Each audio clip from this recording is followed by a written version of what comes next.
Hi, my name is Matthew Belisario. Welcome to another edition of the Belisario Sonic YouTube channel. Today, Desert Island Records. So lately I've been keeping a logbook of all the albums that I listen to. I started maybe about, 3 or 4 months ago, logging what records I'm listening to in the evenings or whenever, on the weekends or whatever.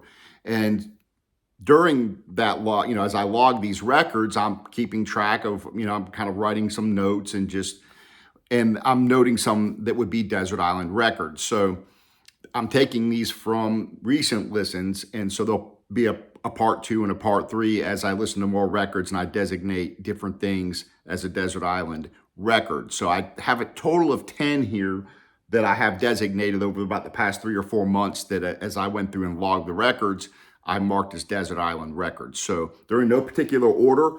Quite a few of them are jazz, but not all of them, since I've been listening to a lot of jazz lately. So I'm going to start off with the first jazz record I ever purchased. That's W.C. Handy. Louis Armstrong plays W.C. Handy. Great New Orleans jazz record. It's my favorite. It's the first one I ever bought, the first record that ever got me into jazz, and took me way down the road. But this is a great record. I love the vocals on it. Every single song is on it. I've got 5 copies. I've got some originals, 6 eyes, different versions that I picked up over the years. I find them in, if I find them in good shape, I pick them up because I listen to it a lot. And got a reissue as well. So not a bad song on the record. You got St. Louis Blues, Loveless Love, Long Gone, Memphis Blues, Beale Street Blues, Hesitating Blues, Atlanta Blues. I mean, this is a great album and would definitely go with me on the Desert Island. So that's the first record. I've got 10 of them here. This is one that most people probably would not pick. I reviewed it maybe 6 months ago or so, maybe a little longer. Gave it a good review, but I've listened to this thing like several times now, and I really enjoyed every time I listened to it.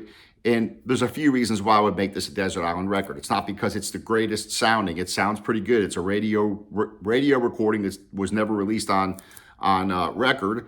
And this is it. This was released on a Canadian label, Return to Analog. But the performance on it is absolutely phenomenal. And you've got 5 of the greatest players from this era of 1960, which are unbelievable. Miles Davis, of course, on trumpet. Sonny Stitt, one of my favorite tenor sax players. He's on it, plays phenomenal. Wynton Kelly on piano. Paul Chambers on bass. Jimmy Cobb on drums. And then the song selection is iconic for this era. I mean, you're going to get So What from Kind of Blue. You're going to get If I Were a Bell, Smoking version of Autumn Leaves, and Walkin'. You've got 4, No Blues, All of You, Roundabout Midnight, and 2 Bass Hit.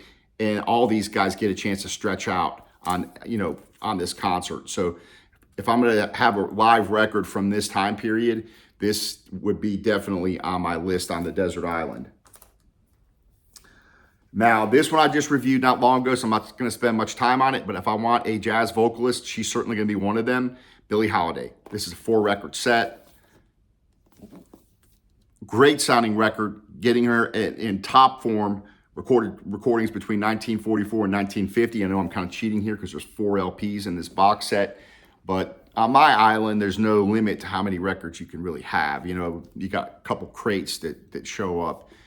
Anyways, this is a great set, and I love Billie Holiday, and she sounds great on that during that period, the Decca period. Another great jazz record, Sonny Rollins' Way Out West. This was recorded in one shot over an evening in early morning, 1957. And you've got Sonny Rollins on tenor sax, Ray Brown on bass, Shelly Manne on drums, and that's all you need are these 3 guys. The sound quality is fantastic. You sit down and, have a glass of scotch with this, and you're going to be blown away. I got 2 different copies. One is a Japanese reissue that sounds really, really good.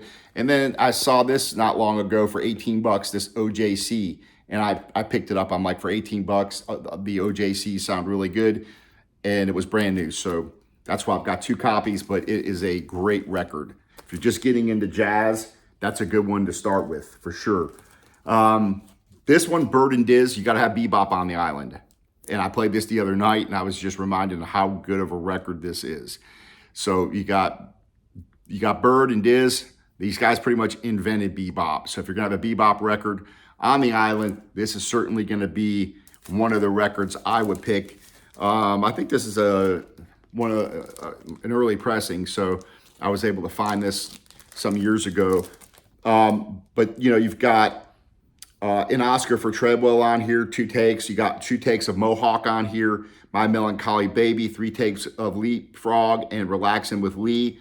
So, but these guys play so well on this set here that you got to have this on your island. And now, you know, you can find this on different pressings now. A lot of different people have pressed it and put it out.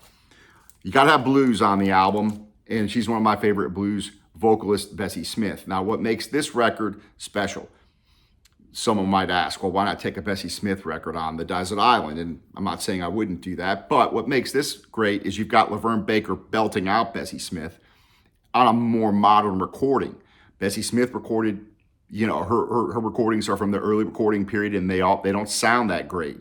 Well, here you get that powerful voice of Laverne Baker performing these songs by Bessie Smith, a lot of my favorites, and it sounds great. So you've got Give Me a Pigfoot, you've got On Revival Day, Money Blues, I Ain't Gonna Play No Second Fiddle, Backwater Blues, Empty Bed Blues, Nobody Knows You When You're Down and Out. I mean, it's just one great song after another. This would definitely be on my desert island.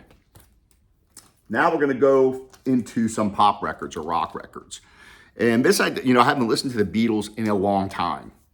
And I've listened to Beatles growing up and listened to them, you know, all through high school and growing up, and love all the records. But this one here, you know, when I go back and I listen, especially this particular pressing of this reissue, which has a little bit different song selection that they had on some of the earlier ones, this is the best pop record, in my opinion, probably, I would argue, almost ever made.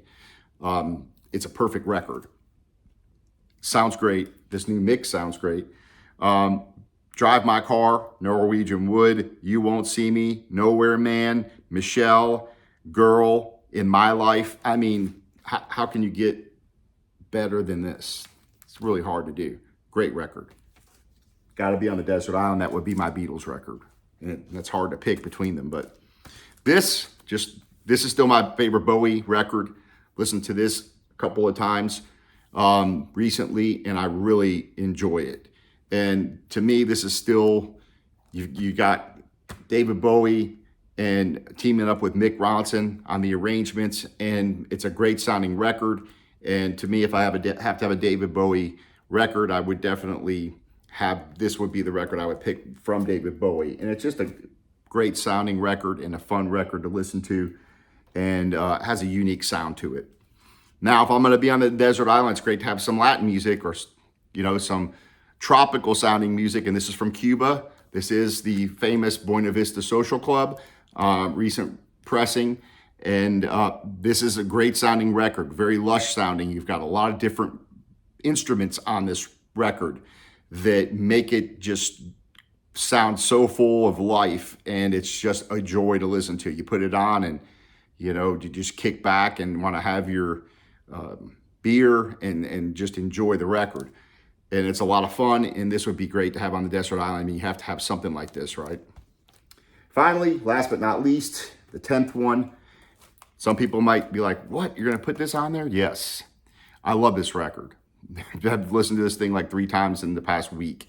Just picked it up not long ago. I had it on CD a long time ago when it first came out, and I noticed it just came out on record. And so I love this record. It's raw. It's authentic. It's the songwriting of Townes Van Zandt is phenomenal. He's a great songwriter. This record is unique because they took Townes' vocals and guitar, playing by himself, and then they put a band around it. So it's not what you would normally get in a studio recording that you would normally hear. It kind of has its own unique sound to it, but I love the raw sound. I love his vocals, And I love the way the band just kind of sets in with you got drums and piano and guitar, electric guitar. But you've got these great songs on here. And there's really no bad song on here. But my favorite, you got Dollar Bill Blues, awesome. To Live Is to Fly, Rex's Blues, Sanitarium Blues, Greensboro Woman, Snake Mountain Blues. I love that tune. Of course, you got Pancho and Lefty, awesome song. Waiting Around to Die. Those are my favorites. So, go check it out. See if it's your cup of tea.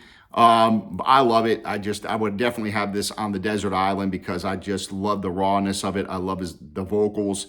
I think that he was just so unique, and his lyrics are very personal, but they're also you can relate to them.